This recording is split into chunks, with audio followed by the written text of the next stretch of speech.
మన పిఠాపురంలో గత ఏప్రిల్లో మల్లాం గ్రామంలో రిపేర్కి అని వెళ్ళి, ఒక హౌస్ హోల్డ్ రిపేర్కి అని వెళ్ళి ఆయన చనిపోవడం నాకు చాలా బాధ కలిగించింది. అంటే ఇలాంటి సంఘటనలు మనం జాగ్రత్తలు తీసుకోకపోతే జరుగుతూ ఉంటాయి. నేను అడిగాను, అసలు ఎలా జరిగింది ఏంటి అని అడిగాను. అడిగినప్పుడు ఇంటికి ఎవరో పిలిచారు, చేస్తూ ఉంటే షార్టేజ్ జరిగింది, ఆ లీక్ వల్ల ఇట్లా అయిపోయిందని. నాకేమనిపించిందంటే, బేసిక్గా నేను మీ అందరికీ ఎప్పటి నుంచో తెలుసు, బేసిక్గా శ్రామికులకి ఎవరైతే కష్టపడతారో వాళ్ళ ప్రాణాలు పణంగా పెట్టి చేస్తారు, వాళ్ళకి సెక్యూరిటీ ఉండాలని ముందు నుంచి నేను కోరుకునేవాడిని. అది నేను సినిమాలో ఉన్నప్పుడు కావచ్చు, వ్యక్తిగతంగా కావచ్చు, ఒకసారి మేము ఏదైనా ఆఫీసుల్లో పనిచేస్తున్నప్పుడు కావచ్చు, షూటింగ్లో కావచ్చు, ఇల్లు కడుతున్నప్పుడు కావచ్చు. మొన్న ఈ ఆఫీస్ కడుతున్నప్పుడు కూడా చాలామంది స్టాఫ్కి అసలు హెల్మెట్స్ లేకుండా కడుతున్నారు. ఎలక్షన్ టైంలో నేను దృష్టి పెట్టలేకపోయిన తర్వాత అయిన తర్వాత చూస్తే అందరికీ సేఫ్టీ షూస్ ఒకటి, హెల్మెట్ అందరికి ఇవ్వడం జరిగింది. సో నాకు అది గుర్తొచ్చింది. బేసిక్ ఇలాంటి ఎలక్ట్రీషియన్ అనేది చాలా ప్రమాదకరమైన ఉద్యోగం. అది అన్ని ప్రమాదకరమైనవి, కానీ ముఖ్యంగా తెలిసి ఎక్కడ లీక్ ఉందో తెలియదు, ప్రమాదకరమైనది ఎలక్ట్రిసిటీ. దానివల్ల ఎంత మనకు వెలుగిస్తుందో ప్రాణాలు తీసే శక్తి కూడా ఎలక్ట్రిసిటీగా ఉంది. అందువల్ల చాలా జాగ్రత్తగా ఉండాలి. ఎందుకు జాగ్రత్తలు వహించలేకపోయారు అంటే, రైట్ షూస్ లేవు, బేసిక్ కేర్ తీసుకోలేదు, ఇట్లాంటివి దృష్టిలోకి వచ్చినాయి ఆ రివ్యూస్లో. అదొక్కటే కాకుండా ఒకటి జాగ్రత్తలు తీసుకోకపోవడం వల్ల ఆయన ప్రాణాలు కోల్పోయారు, తద్వారా కుటుంబ సభ్యులకి సంపాదించే వ్యక్తిని కోల్పోవటం, అలాగే స్పర్ధలు కూడా రావటం, గ్రామాల్లో చిన్నపాటి గ్రామాల్లో స్పర్ధలు కూడా రావటం, అది ఇంకా ఇబ్బంది కలిగించేస్తాయి. ఒకవైపు ప్రాణం పోయిందనేది బాధ ఒకటి, ఇంట్లో సంపాదించే చేయబడి లేదనేది ఒక బాధ అయితే, దానితోడు మళ్ళీ ఈ సామాజిక స్పర్ధలు ఇంకా ఇబ్బంది కలిగజేస్తాయి.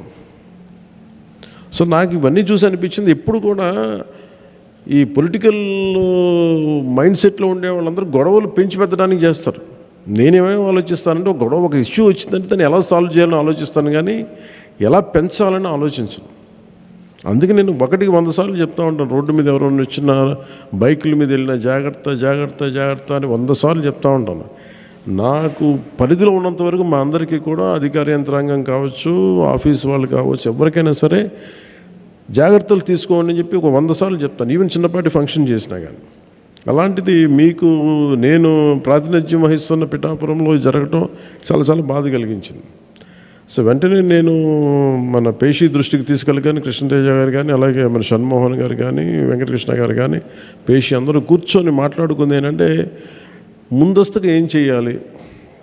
ఒకటి, పనిచేసేటప్పుడు వి నీడ్ ఇన్సూరెన్స్ ఒకటి ఉండాలి. 2, ఇన్సూరెన్స్ కంటే ముందు అసలు సేఫ్టీ కిట్స్ ఉన్నాయా లేదా అనేది చర్చకు వచ్చింది. సో దానివల్ల ఈ రోజున మీ అందరికీ ఎంతమంది ఉన్నారని అడిగితే, దాదాపు పిఠాపురం మొత్తం మీద 325 మంది ఉన్నారు అని చెప్పి ముందు. సో మీ అందరికీ ఒక 16 లక్షల పైచిలకు వర్తతోటి మీ అందరికీ ముందు సేఫ్టీ కిట్స్ని ఈరోజు మీకు ఇవ్వడం జరుగుతూ ఉంది. ఇన్ని జాగ్రత్తలు తీసుకున్నా కానీ ఏదైనా ఇన్సిడెంట్ జరిగితే, ప్రాణాలు కోల్పోతే, అట్లీస్ట్ మనం అంటే ఇప్పుడు ఇచ్చేదేమో మన దగ్గర నుంచి వచ్చేదేమో 2 లక్షల బీమా ఉంటుంది. ఇది కాకుండా రేపొద్దున మీకు చంద్రన్న బీమా పథకం ఉంటుంది, ఆరోగ్య పథకం ఉంటుంది, అవన్నీ మీకు ఆల్మోస్ట్ 25 lakhs వర్త్. అది మన హెల్త్ ఇన్సూరెన్స్ అదొకటి. So we have enough security తీసుకుంటున్నాం, ఆ ప్రయత్నంలో ఉన్నాం. సో అందువల్ల మీ అందరికీ ఆ జాగ్రత్తలు తీసుకుంటారని, అలాగే మీరు చెప్పింది కూడా భవన నిర్మాణ కార్మికుల సంక్షేమ నిధిని తిరిగి రివైవ్ చేయమని కోరుకుంటాం. అది నా ఆశయం కూడా. అది దాన్ని ఇనిషియేట్ చేసాం. త్వరలో చీఫ్ సెక్రటరీ గారితో మాట్లాడి అది కూడా మీకు తెలియజేస్తాను. ఎందుకంటే మనకి అసోసియేషన్స్ పెట్టుకుంది అందుకు.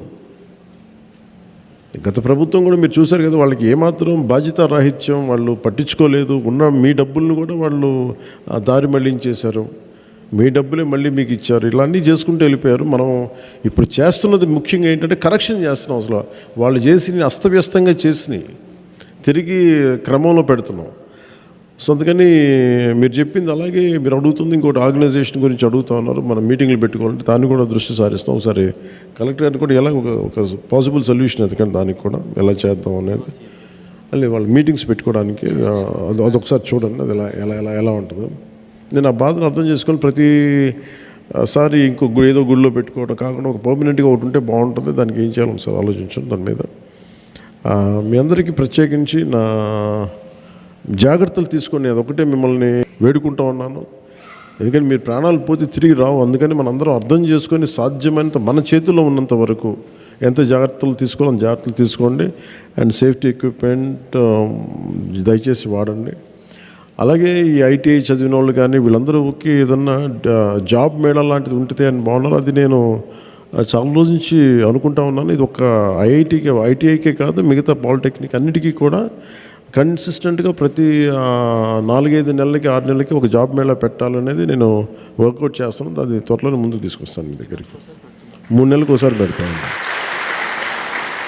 సో మీ అందరికీ మరోమారు ధన్యవాదాలు తెలుపుకుంటూ సెలవు తీసుకున్నాం. జై హింద్.